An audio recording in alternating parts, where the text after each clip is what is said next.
Olá, seja bem-vindo a mais um curso teológico ministerial, CTM. Hoje nós vamos continuar o assunto teontologia, doutrina de Deus. Então essa é a segunda parte desse módulo. Na semana anterior nós vimos sobre aspectos introdutórios a essa matéria. Vimos por que é importante nós pensarmos corretamente sobre Deus. Também vimos se é ou não possível conhecer a Deus. Nós observamos que plenamente não podemos jamais conhecer a esse Deus infinito e ilimitado, sendo nós seres finitos. Porém, vimos também que é possível conhecer algo verdadeiro sobre Deus, mesmo que não seja exaustivo, porém, há sim como nós conhecermos ao Senhor dentro daquilo que Ele decidiu revelar a cada um de nós. Nós vimos também na semana anterior sobre argumentos racionais, lógicos, filosóficos acerca da existência de Deus. Os argumentos são os argumentos cosmológico, teleológico, moral, religioso e ontológico. Então, dando sequência, nós vamos hoje estudar ou começar a estudar sobre os atributos de Deus. O que são os atributos de Deus?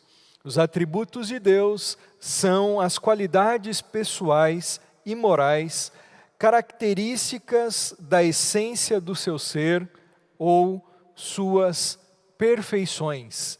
Todo mundo tem atributos, que são características, que nos definem, traços. Nós temos, então, esses adjetivos. Deus, ele também tem os seus atributos, as suas qualidades, as suas características. No caso de Deus, suas características, suas qualidades são suas perfeições. A classificação dos atributos, dentro da teologia, nós temos vários métodos para a classificação dos atributos de Deus. Há quem classifique os atributos de Deus como morais e naturais. Naturais, que tem a ver com a essência de Deus, do ser de Deus, e morais, que tem a ver com a vontade de Deus, a moralidade de Deus. Mas nós vamos usar aquele método de classificação que é mais comumente usado, que é aquele método que classifica os atributos de Deus como atributos ou perfeições comunicáveis e atributos incomunicáveis de Deus. Só para nós entendermos melhor essas duas classificações, o que são os atributos incomunicáveis de Deus? Atributos incomunicáveis de Deus são aquelas qualidades perfeitas que Deus não transmite ou não comunica com nada e nem com ninguém. Então, eu creio que já deu para entender na definição. Deus, ele tem atributos que ele decidiu não transmitir, não compartilhar com nenhuma criatura, nem conosco, seres humanos, nem com animais e nem com anjos. São qualidades exclusivas de Deus. Nós já vamos dar exemplo sobre isso para os irmãos entenderem melhor. Temos também os atributos comunicáveis de Deus, que são aquelas qualidades perfeitas que Deus transmite, que Ele decidiu partilhar conosco. Então, se por um lado existem qualidades que Deus ele não transmitiu para ninguém, são qualidades exclusivas da pessoa, do ser dele. Por outro lado, existem qualidades de Deus que Ele compartilhou com cada um de nós e também com seres como, por exemplo, os anjos. Existem atributos incomunicáveis de Deus que nós vamos passar para vocês e aqui alguns exemplos desses atributos.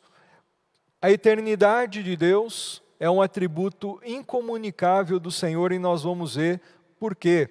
Deus existe por toda a eternidade, mas nós não. Nós tivemos um começo, Deus não. A imutabilidade de Deus é um atributo incomunicável de Deus, só pertence a Ele, é exclusivo dele. A sua onipresença, nós não podemos estar em todos os lugares ao mesmo tempo, porém Deus pode. Esse é um atributo apenas dele.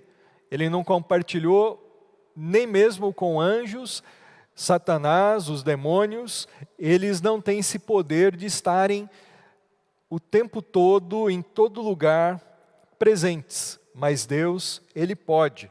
Então nós temos aqui exemplos, alguns exemplos de atributos incomunicáveis, que pertencem exclusivamente ao ser divino. Porém, nós temos também exemplos de atributos comunicáveis, ou seja, aqueles que Deus decidiu compartilhar, transmitir, comunicar com suas criaturas. Por exemplo, Deus é amor, esse é um atributo de Deus, o amor. E Deus compartilhou conosco a capacidade de amar. Também o conhecimento é um atributo de Deus. Deus tem conhecimento e Ele compartilhou essa capacidade conosco de termos conhecimento. Deus é misericordioso e Deus também, Ele transmitiu a nós essa capacidade de sermos misericordiosos. Deus é justiça e Deus também incutiu em nós a capacidade de agirmos com justiça, dentre outros atributos comunicáveis de Deus, ou seja, que Deus partilhou a cada um de nós, criaturas dele. É importante uma observação apenas sobre atributos comunicáveis e incomunicáveis, e eu quero trazer para vocês esse pensamento de Wayne Grudem. Ele diz o seguinte: entretanto, ao refletir mais um pouco, percebemos que essa distinção, ou seja, atributos comunicáveis e incomunicáveis, mesmo sendo útil, não é perfeita, porque não existe nenhum atributo de Deus que seja completamente comunicável, transferido para nós. Nem nenhum atributo de Deus que seja completamente incomunicável. Vamos ver aí um exemplo sobre isso.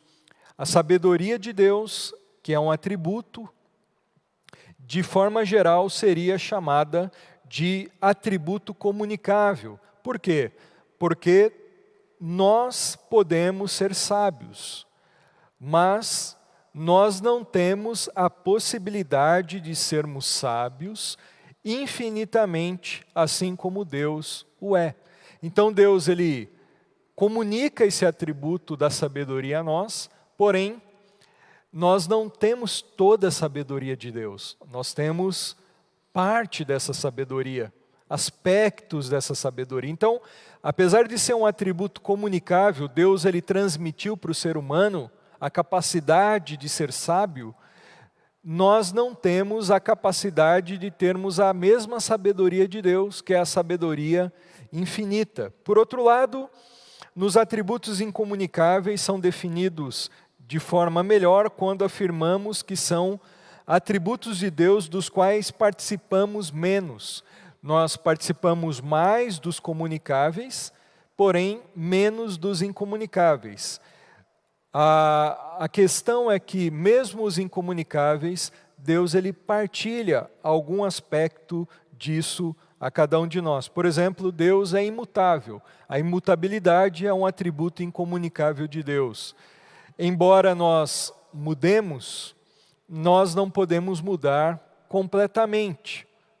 Existem aspectos da nossa personalidade, do nosso temperamento que eles continuam ali intactos, não se muda, pelo menos aqui nessa vida terrena.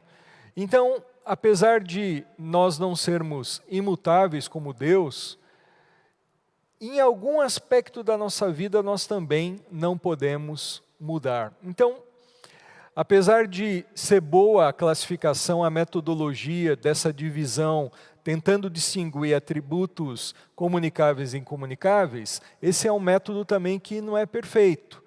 Nós vemos que nesses exemplos que nós demos aqui para vocês, que ainda ficam algumas coisas a desejar nessas definições. Porém, é um método bom que nós vamos usar aqui para as nossas meditações nos atributos de Deus. Atributos de Deus, vamos ver aí alguns desses atributos. Nós temos aí na tela o atributo chamado de autoexistência de Deus. Deus é vivo, Ele existe e subsiste independentemente de qualquer causa, fonte fora de si mesmo ou ser criado. Esse atributo faz parte da independência de Deus e é uma qualidade ou um atributo incomunicável. Só Deus é autoexistente. Então faz parte esse atributo daquela classificação das qualidades incomunicáveis de Deus. Só Ele tem esse atributo. Então, o que significa a autoexistência de Deus? Vamos ver um versículo sobre esse atributo. João 5:26. Porque como o Pai tem a vida em si mesmo, assim deu também ao Filho ter a vida em si mesmo. Deus, Ele é autoexistente, ou seja, Ele não foi criado, Ele não foi causado, e Ele tem a vida nele mesmo. Ele não precisa de nada além dele para poder existir. Ele não precisou de uma causa para ser criado, como todas as outras criaturas. Então Deus é um ser que Ele existe por si mesmo. Ele não depende de criatura nenhuma para Ele poder existir. Então, Ele é o autor da vida, Ele mantém todas as coisas, Ele existe eternamente, porém, Ele não depende de nada que Ele existe para Ele poder se manter, para Ele poder existir, seguir existindo. Um outro atributo ligado à autoexistência de Deus é o atributo da autossuficiência, e esse também é um atributo incomunicável, que pertence exclusivamente a Deus, que diz o seguinte: Deus de nada necessita fora de si mesmo. Um versículo bem conhecido é Atos 17, quando Paulo, lá em Atenas, ele fala sobre essa característica de Deus, que Deus não habita em templos feitos por mãos humanas, nem é servido por mãos humanas, como se de alguma coisa precisasse, pois Ele mesmo é quem a todos dá vida, respiração e tudo mais. Depois Paulo vai dizer, nele nos movemos, nele existimos, nele vivemos. Ou seja, se por um lado Deus é autoexistente, Ele existe independentemente da criação, de qualquer outra criatura, por outro lado, Ele é autossuficiente, ou seja, Ele não precisa de nada na criação para subsistir. Ele não depende, como eu e você, de circunstâncias. Ele é autossuficiente, Ele é suficiente nele mesmo. Como diz o apóstolo Paulo aí, Ele não precisa de nada, mas Ele é que mantém a vida, a respiração em todos. Nós precisamos de Deus, nós não somos autossuficientes. Nós precisamos de alimento, nós precisamos uns dos outros, nós precisamos de tratamento médico, nós precisamos da pessoa do médico, nós precisamos do ar para nós podermos respirar. Então, nós somos seres dependentes, nós não somos autossuficientes. Nós gostaríamos de ser, porém, não somos. Agora, Deus é um ser autossuficiente. Assim como nós dependemos dele para existir, mas ele não precisa de nada para existir, ele é autoexistente, nós precisamos dele para a nossa manutenção de vida. mas Ele não precisa de nós. Por quê? Ele se basta. Deus é autossuficiente. Um outro texto, Jó, capítulo 41, versículo 11. Olha que interessante esse texto, acompanha aí. Quem primeiro me deu alguma coisa que eu lhe deva pagar, diz o Senhor, tudo o que há debaixo dos céus me pertence. Deus está dizendo, será que alguém já me deu alguma coisa? Não, não tem nem como. Tudo deriva-se de Deus. Tudo vem dele. Ele é a fonte de todas as coisas. Então nós dependemos do que vem dele. Quando nós doamos alguma coisa para alguém, quando nós contribuímos, por exemplo, com dízimos e ofertas na obra de Deus, nós não estamos dando nada para Deus. Deus é que nos deu. Nós não podemos dar algo para Deus sem que antes Ele tivesse nos dado. Então, Deus não precisa de nós, de algo que vem da nossa mão, para Ele poder viver, para Ele poder existir. Ele se basta. Deus tem a vida em si mesmo, Deus, Ele mesmo é suficiente na sua pessoa. Deus, Ele não precisava ter criado a mim, a você, aos anjos, para Ele poder se sentir amado. Por quê? Porque na eternidade passada, Deus, Ele já tinha essa completude. Ele já se realizava nele mesmo, na Trindade, no amor. Ele é autossuficiente no amor. Ele não precisa criar um ser para ele se sentir melhor, porque ele se basta. Agora nós não. Nós precisamos, porque nós somos dependentes. Nós não somos autossuficientes, mas Deus é autossuficiente. O pensamento mais penoso para o nosso orgulho natural é provavelmente reconhecer que Deus não precisa da nossa ajuda. Deus não precisa de mim e nem de você para Ele existir. Agora, nós precisamos dEle, desesperadamente. A vida vem dEle, a manutenção da vida nele, nós nos movemos, existimos, vivemos, respiramos, mas Ele não depende de nós. Deus, Ele sempre existiu na eternidade, antes de criar o mundo, em perfeita harmonia e em plena satisfação nele mesmo, na pessoa ou nas pessoas da Trindade, se relacionando umas com as outras. Um outro atributo de Deus é o atributo da eternidade. Deus não está limitado ao tempo.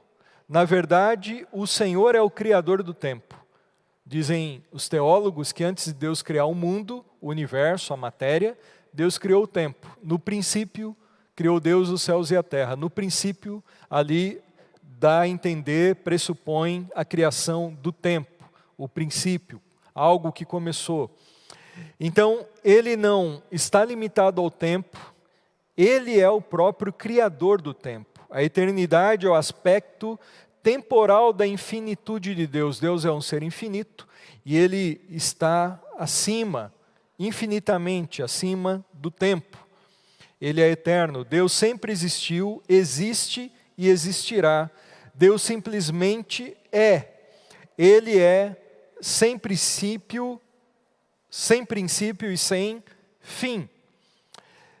Um texto famoso sobre a eternidade de Deus é esse daí, Salmo 92. Antes que os montes nascessem, ou que tu formasses a terra e o mundo, sim, de eternidade a eternidade, tu és Deus. Esse texto, o salmista, no caso aqui, Moisés, que escreveu esse salmo, ele está ressaltando então esse aspecto da eternidade. Antes de existir a criação, o tempo, tudo o que há, Deus já existia, Deus sempre existiu. Ele não foi criado como a criação. Deus é o ser eterno, Ele não está limitado então ao aspecto temporal, passado, presente, futuro. Ele está acima disso, ele age no tempo, porém ele não está preso no tempo como eu e você. Qual que é a idade de Deus? Deus não tem idade, Deus sempre existiu. Agora, você e eu temos idade, porque nós nascemos no tempo, nós envelhecemos, nós sofremos os efeitos do tempo na nossa vida. Agora, Deus ele está para além do tempo, ele transcende o tempo. Deus ele conhece toda a história essa que está nessa cronologia do tempo. Ele está interagindo com a história, com o tempo, porém, ele não está preso, como eu e você, a essas categorias temporais. Então Deus, ele é um ser eterno. Sempre existiu, sempre existirá. Simplesmente Deus é. Por isso o nome de Deus, no Antigo Testamento, a palavra eu sou, Yahweh, termo em hebraico, eu sou, eu existo, eu sempre existi, eu sou o presente eterno. Deus é um ser eterno, mesmo ontem, hoje e eternamente. Deus, ele então está para além do tempo, mas interage o tempo todo nos aspectos temporais. Nós vamos falar também um pouquinho sobre a espiritualidade de Deus, ou seja, Deus é espírito. Ele não tem corpo, ele é invisível e ilimitado na manifestação da sua presença. Um texto sobre isso é o famoso João 4:24. Diz assim, acompanha aí: Deus é espírito, e importa que os que o adorem em espírito e em verdade. Então, meus irmãos, Deus ele não tem corpo, Deus ele não tem forma física como eu e você. Deus ele não está limitado ao tempo porque ele é eterno, e ele também não está limitado ao espaço físico. Por quê? Ele é espírito. Um corpo físico só pode estar num lugar ao mesmo tempo. Agora, Deus é espírito. A espiritualidade de Deus vai estar ligada com um outro atributo de Deus, que é a sua onipresença. O Espírito de Deus está em todos os lugares. Deus, ele é invisível, porém real. Assim como a eletricidade, que nós não vemos, o vento que não vemos, que são coisas reais, Deus ele é invisível, espírito, porém vivo, real. E o nosso Deus então, ele não tem corpo.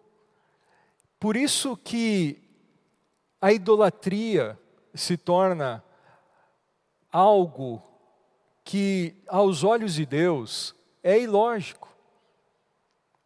Se Deus, o Deus bíblico, o Deus criador que se revelou nas Escrituras, ele é espírito, então seria uma contradição eu fazer uma imagem, um corpo físico, e me dobrar diante dessa imagem de escultura e chamar essa escultura de Deus.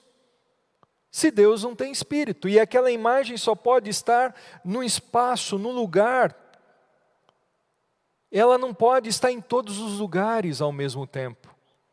Porque o aspecto físico a limita naquele espaço. Só que Deus é ilimitado na sua manifestação. Deus é espírito. Meus irmãos, agora eu quero trazer para vocês algumas questões que parecem ser contraditórias em relação àquilo que nós falamos que Deus é espírito, ou seja, Deus não tem corpo físico como eu e você. E as passagens bíblicas que atribuem aspectos corpóreos a Deus, como mãos, pés, olhos, bocas, você já deve ter lido textos que falam as mãos do Senhor, os olhos, os pés do Senhor. Você já deve ter visto textos que falam sobre os ouvidos de Deus. E aí, como nós podemos harmonizar aquilo que a Bíblia fala sobre Deus ser espírito, não ter corpo, com textos bíblicos que falam sobre partes humanas atribuídas a Deus. Vamos ver o Salmo 31, 15, que é um exemplo disso. O meu futuro está nas tuas mãos, diz o salmista, nas mãos de Deus. Livra-me dos meus inimigos e daqueles que me perseguem.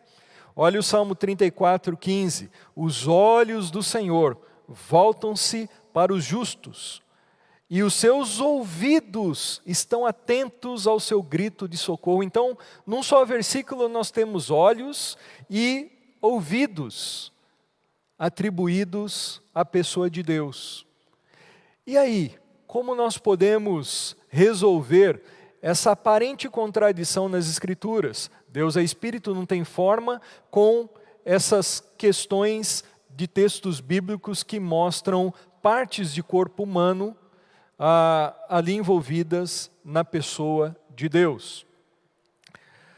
Nós podemos responder dizendo que essas partes humanas, aspectos humanos atribuídos a Deus são figuras de linguagem, são uma metodologia, são recursos didáticos para nós seres humanos limitados e finitos podermos entender um pouco dessa grandeza de Deus. Então, são aspectos humanos que são atribuídos a Deus para que eu e você possamos entender um pouco de como Deus age. Não que Deus tenha orelha de verdade, não que Deus tenha nariz, boca, mãos de verdade. Ele é Espírito. Mas esses aspectos são atribuídos para que eu e você possamos, através desse recurso de figuras, recurso didático, entendermos melhor a ação de Deus na nossa vida. Então, isso é chamado de antropomorfismos. Antropos, que significa homem, e morfia, que significa forma. Então, são formas humanas que são atribuídas a Deus para que nós possamos entender melhor sobre a pessoa dele. É um método para facilitar o nosso entendimento sobre a pessoa de Deus. Ok? Espero que tenha ficado claro aí para os irmãos. Vamos ver aí agora sobre a imutabilidade de Deus. Deus não muda em seu ser, em suas perfeições, propósitos e promessas. Porém, Deus age e sente emoções de forma diferente ao reagir a situações diferentes. Nós vamos explicar isso. Vejamos então sobre a imutabilidade de Deus. Esse aspecto de Deus é um atributo incomunicável que mostra que o nosso Deus ele é diferente do restante da criação. Deus ele não muda, até porque Deus não está no tempo. Quem está no tempo é que normalmente sofre mudança. E Deus é perfeito. Se Deus é perfeito, Ele não tem necessidade de melhorar, de mudar. Então Deus é um ser que não muda, Ele é imutável. Tiago 1,17 diz assim: toda boa dádiva e todo dom perfeito vem do alto, descendo do Pai das luzes, em quem não há, vejam só aí agora a imutabilidade revelada nesse versículo, em quem não há mudança nem sombra de variação. Antigamente se olhava para as estrelas e os antigos eles diziam que os astros, as luzes, as estrelas eram a criação que pouco sofria variação, mudança. Só que Deus é o Pai das luzes. Ele não só criou esses astros, essas luzes que têm pouca variação, como também Ele é o ser que não muda, jamais. Essas criações de Deus, apesar de terem pouca variação de mudança, demoram anos para a gente perceber alguma variação de mudança, esses seres mudam, apesar de sofrerem poucas variações de mudança. Agora o nosso Deus, Ele não sofre nenhuma sombra de variação. Ele é o Deus imutável. Nós temos figuras na Bíblia, principalmente no Antigo Testamento, que ressaltam a imutabilidade de Deus, mas não são imagens perfeitas da sua imutabilidade. Por exemplo, a rocha. Deus é muito comparado nas Escrituras do Antigo Testamento com uma rocha. Ele firmou os meus pés numa rocha. Por que rocha? A rocha ali dá a ideia, o conceito de algo que não muda, ou algo que muda muito pouco. E o nosso Deus, Ele não muda jamais. Então, o nosso Senhor, Ele é imutável. Um outro texto, Malaquias 3,6, de fato, eu, o Senhor, olha só, Ele está afirmando aí, não mudo. Por isso vocês, descendentes de Jacó, ou seja, o povo de Deus, não foram destruídos. Então o nosso Deus, Ele é imutável. Ele é um Deus que não muda no seu ser, na sua essência, no seu caráter, nos seus propósitos e nas suas promessas. É nesse sentido que Deus jamais muda. Um problema aí em relação à imutabilidade de Deus. Textos que sugerem mudança em Deus. Talvez você já leu textos como esse de Jonas capítulo 3, versículo 10. Um texto que parece contradizer aquilo que a própria Bíblia afirma, que o nosso Deus não muda. No seu caráter, nos seus propósitos, enfim, nos seus planos.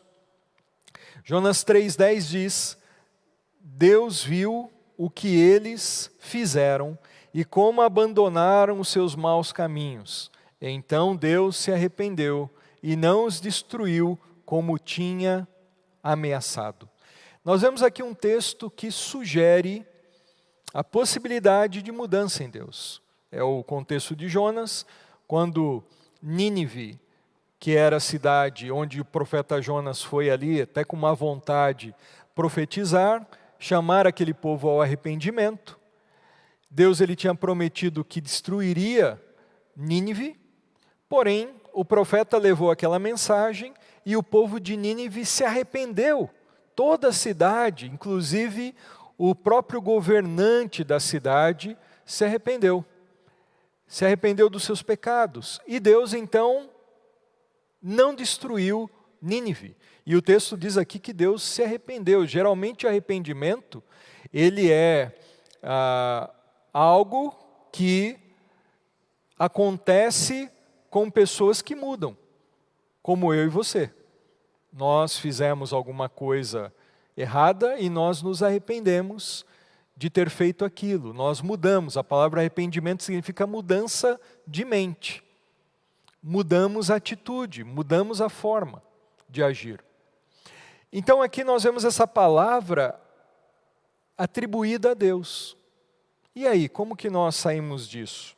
A solução para isso é aquilo que nós chamamos de antropopatia. Como nós vimos o antropomorfismo lá no outro atributo de Deus, na espiritualidade de Deus, Deus não tem corpo, mas na Bíblia é usada a forma humana para exemplificar como Deus age, para nós entendermos melhor.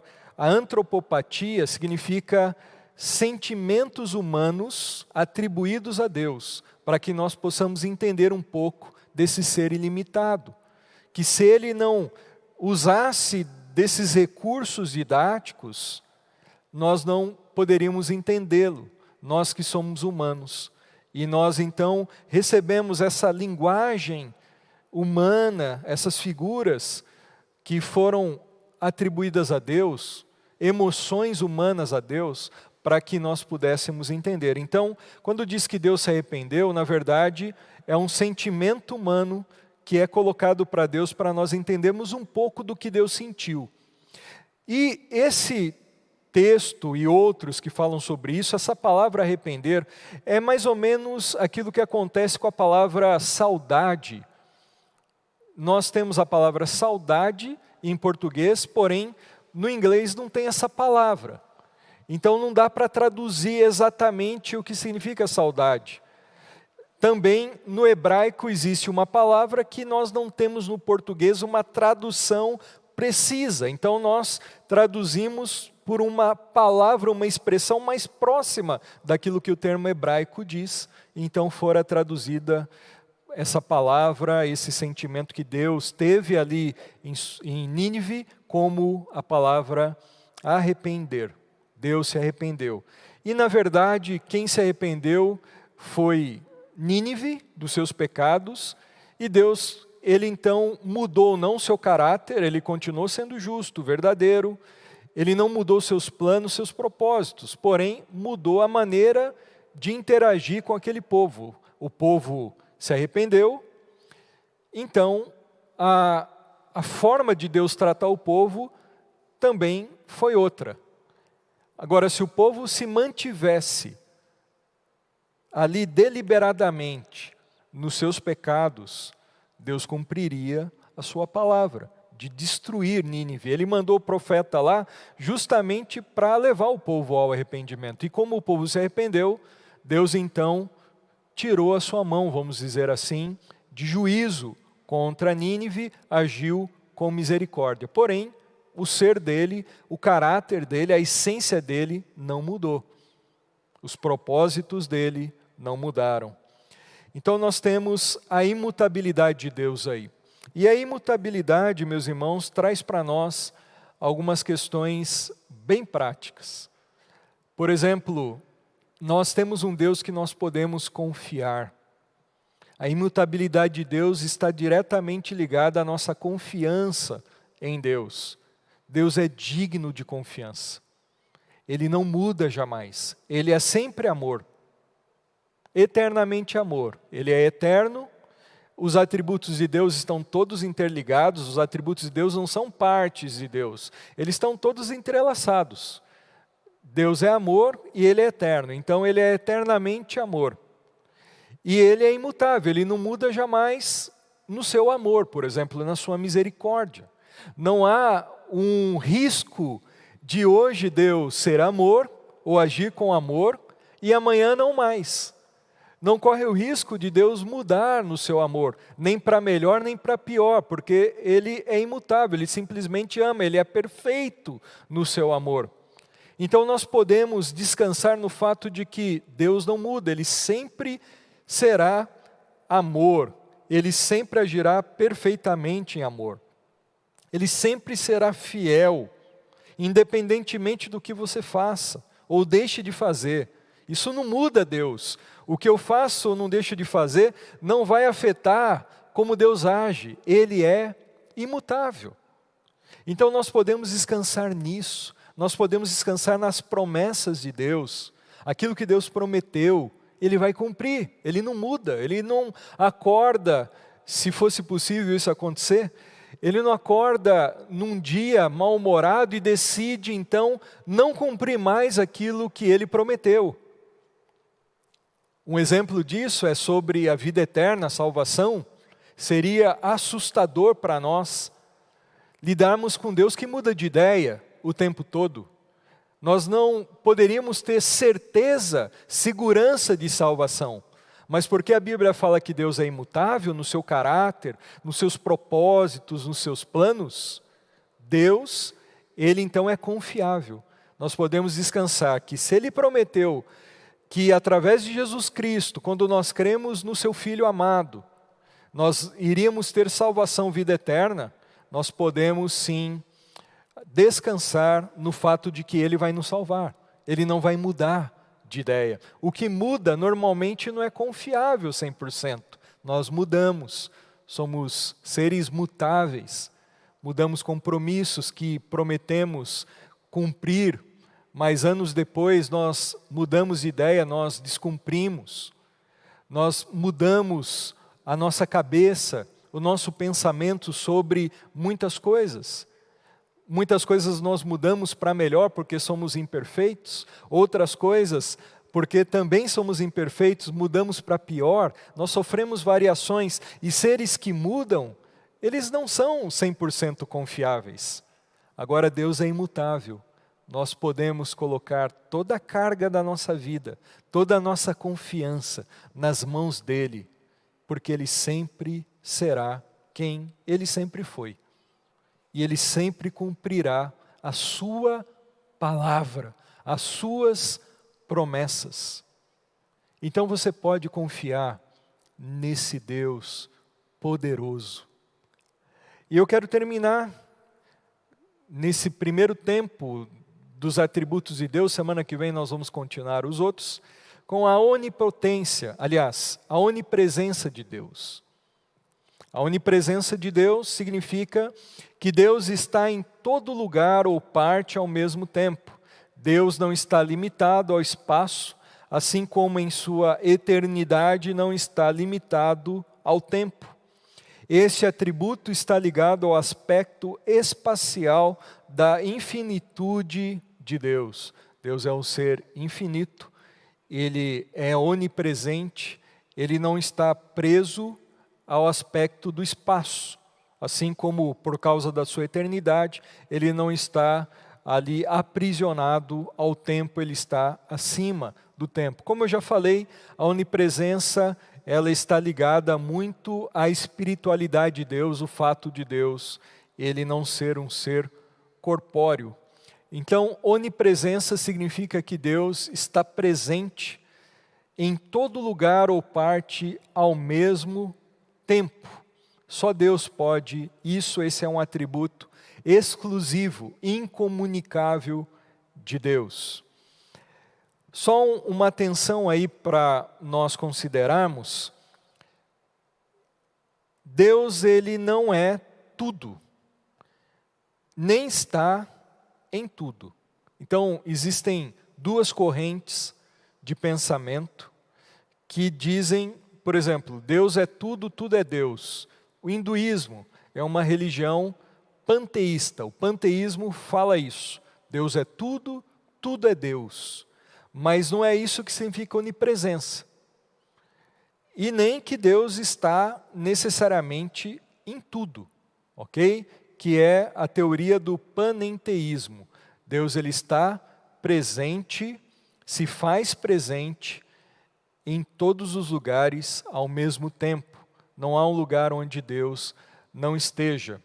Então, um exemplo que é usado para combater, por exemplo, o panteísmo, que Deus é tudo, tudo é Deus, o banco é Deus, a árvore é Deus, a vaca é Deus, qualquer outro animal, nós somos Deus, que é a ideia do panteísmo. E para combater esse pensamento e pensarmos na onipresença de Deus, que Deus está presente, mas não que tudo é Deus. É a ideia da esponja. Então você tem uma esponja e você tem a água dentro da esponja. A água não é a esponja não é a água, mas a água está na esponja. Então o nosso Deus, ele está presente em todos os lugares ao mesmo tempo, porém ele não é tudo. Tudo que existe não é Deus, mas é criação de Deus com a qual Deus se faz presente. E essa onipresença de Deus também ela é manifesta de maneiras diferentes. Deus, ele está presente no céu, está presente aqui na terra, mas a manifestação da sua presença é diferente. Deus está presente num culto, a manifestação da presença dele no culto é diferente da manifestação dele num presídio, por exemplo.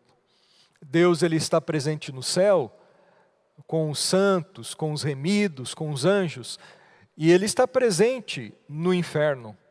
É polêmico, mas ele está. Não há um lugar, não há uma dimensão onde Deus não possa estar presente. Só que a manifestação da presença dele no inferno é diferente da do céu. No céu ele se manifesta de uma forma, com seu amor, com a sua verdade, com a sua santidade. No inferno ele manifesta o seu juízo, a sua justiça. É muito diferente. Então, onipresença de Deus.